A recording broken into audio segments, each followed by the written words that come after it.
एक साधु सेवी सेठ जी थे। उन सेठ जी को साधुओं की सेवा करना बहुत ही अच्छा लगता था और वो हमेशा संतों की बड़ी सेवा करते थे। कभी संत महात्मा नहीं मिलते थे नगर में तो वो नौकरों को भेज करके और महात्माओं को बुलवाते थे और फिर उनको भोजन प्रसादी आदि पवाया करते थे। ये उनका नित्य कर्म था। तो संतों को भोजन पवाने के बाद ही वो भोजन करते थे। अब एक दिन की ऐसी चर्चा है कि कोई भी महात्मा नहीं आए, तो सेठ जी ने नौकरों से कहा कोई महात्मा को लेकर के आओ। उस दिन संयोगवश कोई भी महात्मा नगर में नहीं आए थे। नौकर गए, एक व्यक्ति को लेकर के आए और कहा कि सेठ जी ये महात्मा जी आए हैं, आप इनको भोजन करा दीजिए। सेठ जी ने देखा कि व्यक्ति देखने में ठीक ठाक है, सामान्य है, थोड़ी सी दाढ़ी मूंछ भी बड़ी हुई थी, तो महात्मा ही समझ लिया कि चलो महात्मा के समान है और इनको भोजन करा देते हैं। उनको बिठा लिया कि आप बैठिए, भोजन पाइए। वो व्यक्ति भोजन पाने बैठ गया। सामने थाल में अनेक प्रकार के पकवान आए, बड़ी प्रसन्नता हुई और उसने भोग लगाना प्रारंभ किया। तो उसने जैसी थाली सामने आई तो तत्काल एक कौर उठाया, मुख में डाला और खाना प्रारंभ कर दिया। जो सेठ जी थे वो नित्य प्रति देखते थे कि महात्माओं की आदत होती है, स्वभाव होता है, जब वो आते हैं तो भोजन करने से पहले वो अपने ठाकुर जी को भोग अर्पण करते हैं, ठाकुर जी को प्रणाम करते हैं, वंदन करते हैं, उस भोग को आरोगते हैं, उसके बाद भोजन पाते हैं। और इसने तो कुछ भी नहीं किया, सीधा उठाया और खाना प्रारंभ कर दिया। तो सेठ जी ने मान लिया कि ये महात्मा नहीं है। तो उनको कहा कि प्रभु आप ठाकुर जी को भोग नहीं लगाए और किसी प्रकार की कोई भगवान का मंत्र नहीं पढ़े और आपने खाना भी प्रारंभ कर दिया। तो व्यक्ति कहने लगा कि हम किसी भगवान को नहीं मानते, हम कोई संप्रदाय को नहीं मानते, हम कोई जयकारा नहीं लगाते। और सेठ जी ने इतना सुना तो सुनकर के वो तो आश्चर्यचकित हो गए कि ये कहाँ से महात्मा है, ये कौन सा संत है।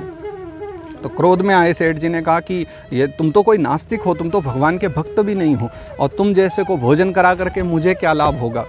और तत्काल बीच भोजन करते हुए उस व्यक्ति को सेठ जी ने खड़ा कर दिया और कहा कि अब तुम जाओ यहाँ से, तुम्हें भोजन नहीं मिलेगा।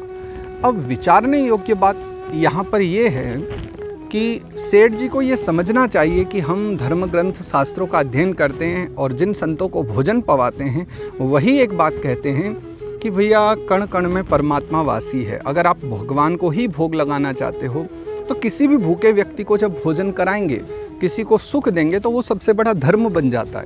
किसी को भोजन कराते हैं वो तो साक्षात भगवान को ही प्राप्त हो जाता है। भगवान इस बात को स्वयं कहते हैं कि अहम वैश्वानरो भूत्वा प्राणिनाम देहमाश्रितः प्राणापान समायुक्तः पचाम्यन्नम चतुर्विधम। मैं भोग आरोगता हूँ लेकिन वो किसी न किसी व्यक्ति के शरीर को ही धारण करके, एक प्रकार से मैं स्वयं के रूप में मैं चतुर्भुजधारी होकर के भोजन का भोग लगाने नहीं आऊँगा। मैं तुम्हारे घर किसी भी रूप में आ सकता हूँ, मैं तुम्हारे घर कुछ भी बन करके आ सकता हूँ और जिस भक्त को तुम भोजन कराते हो मैं उस भक्त के रूप में ही उस भोग का ग्रहण करता हूँ। तो भगवान स्वप्न में आकर सेठ जी को कहते हैं कि अरे एक बात बताओ ना, मैं पिछले 40 साल से उस नास्तिक को भोजन करा रहा हूँ और आज 4 मिनट के लिए तुमसे रहा नहीं गया। 4 मिनट के लिए अगर तुम उसको पेट भर भोजन करा देते तो क्या चले जाता। काहे को सोच करे मन मूरख सोच करे ते कहाँ करी लेगो, जान को देत अजान को देत जहान को देत वो तो कभी देगो। जितने भी जीव रहें जल थल में उनकी सुध लेत तो मेरी सुध लेगो। जब दांत नहीं तब दूध दियो, अब दांत दिए तो अन्न भी देगो। हर एक की व्यवस्था अपने आप हो रखी है। एक बड़ा प्यारा श्लोक है, मैं उसको आपको सुनाना चाहूँगा। वो श्लोक आप ध्यान से सुनो। भोजनाच्छादने चिंतां वृथा कुर्वन्ति वैष्णवाः, योऽसौ विश्वम्भरा देव कथं भक्तानुपेक्षते। आपको विचार करने की बात है।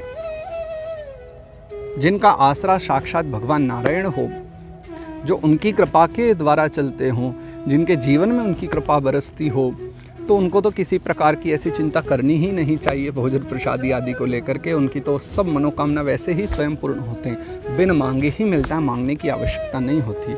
अतः एक ही बात है कि अहम वैश्वानरो भूत्वा, भगवान स्वयं सब अनेक रूपों में आकर के भोग लगाते हैं। अतः जीवन का सबसे बड़ा धर्म है, अगर कोई भूखा मिले तो अवश्य खिलाओ, और नास्तिक आस्तिक वाली बात मत रखा करो। आप चाहे नास्तिक हो या आस्तिक हो, उससे फ़र्क नहीं पड़ता।